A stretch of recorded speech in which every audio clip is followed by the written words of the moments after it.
Le Premier ministre a reçu en audience ce jeudi les ambassadeurs du Cameroun, de l'Angola et de Sao Tomé et Principe. Les détails dans cette édition. Et puis on parle santé. Le Gabon enregistre près de 30 000 personnes déjà vaccinées contre la Covid-19. On en parle dans cette édition. Bonsoir et bienvenue. Le leadership du Gabon en matière de lutte contre l'égalité des genres a été salué ce jour par les diplomates du Cameroun, de l'Angola et de Sao Tomé et Principe. Elles ont été reçues en audience par le Premier ministre Rose Soukaraponda. On regarde. Le Premier ministre Rose Cristiano Soukaraponda a reçu en audience ce jeudi 17 juin 3 ambassadeurs, notamment Ngaïto Zam Edith et Félicité Ondoa, Lisette Satumbo Pena, Elisa Alfonso de Barros, respectivement, ambassadeurs du Cameroun, de l'Angola et de Sao Tomé et Principe. L'occasion pour elle de saluer la politique d'égalité des chances initiée par le gouvernement. Les ambassadeurs ont par ailleurs exprimé leur fierté de voir une femme briguer le poste de Premier ministre dans un pays d'Afrique centrale. Le Gabon s'est engagé dans une lutte pour l'égalité des genres, un engagement qui fait du pays un leader en la matière dans la sous-région. Et on poursuit en santé. La campagne de vaccination contre la Covid-19 bat son plein au Gabon. Au 16 juin 2021, ce sont exactement 29 400 personnes qui ont déjà reçu leur dose du vaccin Sinopharm.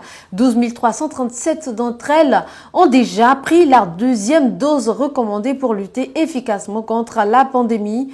Le Comité national de vaccination, en abrégé le COPIVAC, a annoncé avoir enregistré 30 529 volontaires pour la vaccination depuis le début de la campagne.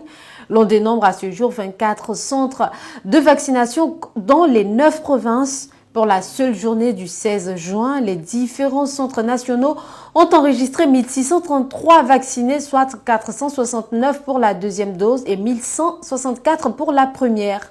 L'engouement autour du vaccin s'accentue depuis la dernière conférence de presse du gouvernement consécutive à la levée de plusieurs restrictions la veille par le chef de l'État Ali Bongo Ondimba. Le Gabon, qui depuis le début de la crise adapte sa riposte à l'évolution de la pandémie, connaît une nette régression des cas de contamination depuis quelques semaines, des résultats qui augurent de bonnes perspectives pour la relance de l'économie. Le gouvernement envisage de faire vacciner plus de 500 000 personnes afin d'atteindre l'immunité collective. Par ailleurs, la vaccination est une mesure de prévention complémentaire des mesures barrières. Toute personne vaccinée est donc invitée à continuer de les appliquer scrupuleusement afin de ne pas se faire contaminer et mettre en danger la vie de ceux qui ne sont pas encore vaccinés, rappelle le COPIVAC. Et on termine en économie, en baisse de 27,1% suivant la loi de finances initiale. Les fonds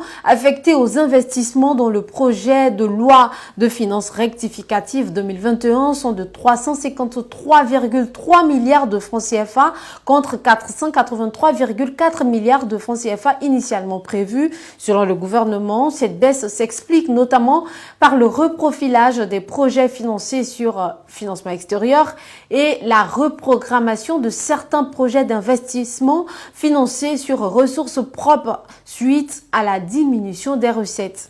Il faut dire que cette tendance budgétaire est en deçà des 500 milliards de francs CFA arrêtés dans la loi de finances 2020, ce qui devrait avoir un impact sur la dynamique de l'économie nationale, étant entendu que l'investissement public est un catalyseur de croissance.